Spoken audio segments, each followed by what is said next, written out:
now be recorded. Hi everybody, I'm Naomi O'Hara from the Clinical Academy, and I'm joined for the third time this week by Mary Hall-Scott from the USA. Hi Mary. Hi Naomi, how are you? This Very is well. fun. Our third time in 1 week. I know. What are we going to do Fabulous. next week? I don't know. So we're here to talk about the tones of Permablend pigments, in particular set 3 today. Set 3 is for your Fitzpatrick 5 to 6 clients, and everything that you need for your Fitzpatrick 5 to 6 clients is here in this kit. So Mary, have you had a little look at these ones yet? I have. So, I lied. I thought I'm a Midwestern Wisconsin girl. Number 1 would be most of my clients, but then I discovered I loved number 2. We talked about our favorite colors. Yeah. And so when I was playing with 3, I lied. I'm wrong. I have to have all 3 kits. Because I loved the darker colors. I loved First Lady for an eyeliner, and I love Licorice Stick. Okay, that's really great, because yesterday when we spoke, we said that I would get my favorite ones out as well, and I've got First Lady out, and I've got Off Black as well. I love First Lady. It's a little bit more diluted than the other pigments in all the sets, because I wanted to be able to give that real sheer look when people are doing their ombre brow. So First Lady has actually got a little bit more of the shading solution in. So you're absolutely right. When you're doing your Stardust liner, First Lady would be amazing for that one. Loved it. I loved it. Yes. Oh, I'm glad. And you might have noticed that on the colour ruler, that majority of the pigments are an orange black base. So obviously the black to make them dark enough for your darker skin clients, and then the orange to warm them up a little bit, because these are still all pre-modified pigments, so you don't have to modify them, so that you're not going to get that navy blue grey undertone to your brows when they start to fade, which is so common in darker skin types.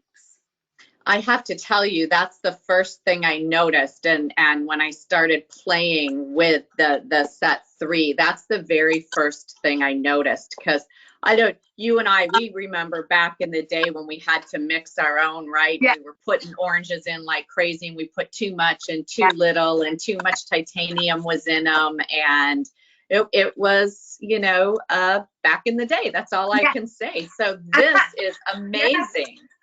That's why I've added Red Hot Mod. So that's really great if you're correcting a navy blue or grey brow on a dark skin client. But also if you wanted to warm it further, you can use Red Hot Mod, because it just 1 or 2 drops of that will be bright enough and warm enough to kick in those warm tones that you need, but not light enough, or you're not going to have to add so much that it's going to make your dark colours then suddenly just a chocolate brown. They're not going to be dark enough for your dark skin clients. So for me, that was something that I really wanted to tackle, to have something bright enough and warm enough to really kick out those ashes in the darker colours without lightening it too much.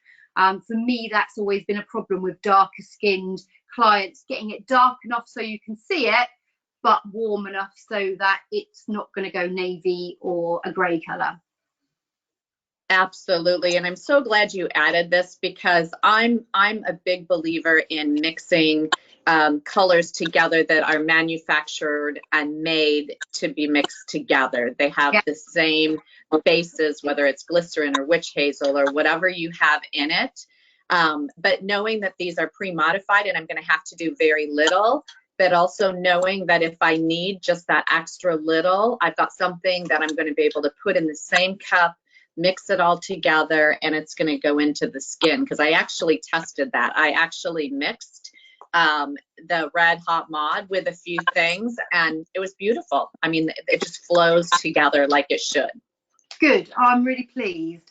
And then I did give it away last time we spoke that actually, sorry, I know you wanted to do it today, but I did give it away on the last video that you can use this kit kit 3 for eyeliner as well. It's dark enough to be used as eyeliner also on clients that maybe don't just want to have black, or they want a brown black, but also they want it a little bit warmer, that you're not going to get that old tattoo blue color once it starts to fade, which, you know, you get a really nice black color on your eyeliner, and then as it ages, it tends to go that kind of bluey old tattoo color, which is not the desired look.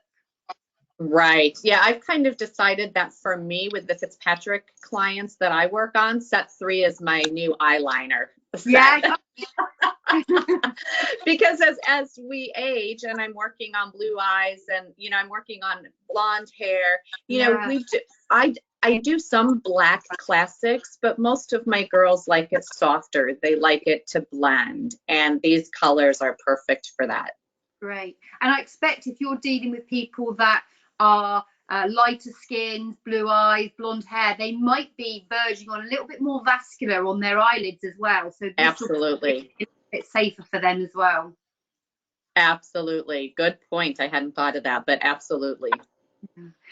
So just to recap then over all 3 of the kits that we've spoken about, Mary, they are pre-modified, so you don't have to modify, and that's really handy for new users to Permablend and in the permanent makeup and microblading industry, but also that they do come, each of the sets do come with a warmer pigment, so that should you be an experienced artist and you want to add a little bit more warmth, you can.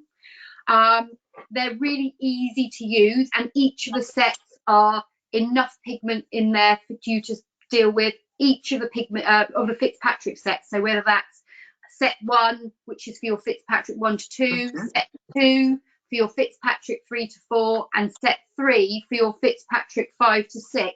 They're kind of all the pigments you need, really, and that you can get alongside them the professional tools, which are these color rulers, which are going to tell you who the pigments are perfect for, how you can adapt them if you want to, and just they're more than a color chart, really. They're more of a color class in a tool, so they're really going to help everybody. Oh, again, the information, we've talked about it in the other 2 videos, the information that you've included in here, how to warm it, how to darken it, you know, how to make it more sheer. I mean, the warmth value of it. This is just an amazing amount of information, but it's organized in a way that you can make sense of it. It makes sense. And if you just follow this, because everybody has to learn the pigment line, right? When they start out with a new pigment line, if they follow the guidelines you've given them, they'll have a very quick learning curve. They will be able to learn this pigment line very quickly, because the amount of information, not only on the ruler, but the amount of information that you've put in the boxes, you know, like we talked about before, is fabulous. Thank you. Thank you. I'm really pleased that you're liking them, Mary. I'm really pleased. Yes, absolutely. I've gotten a lot of good responses off of the first 2 videos, so I expect nothing less from this one. So I thank you. I thank you for your time. As we mentioned before in one of, I think the first video, you know, you're across the pond, and I think these wonderful opportunities kind of flew across the pond and missed us here in the US. So thank you for bringing this opportunity back to us, so to speak. Oh, you're so welcome. Thank you for your time. Yes. Thanks, Mary. Then we'll decide what we're going to do next. Yes, I'll talk to you soon. Really I look forward to seeing your clients, seeing your results with these pigments. Yes. Yes. Definitely, we'll get back to work and we'll get those posted. Thank you so much, Naomi. Thank you. Okay, bye-bye. Bye.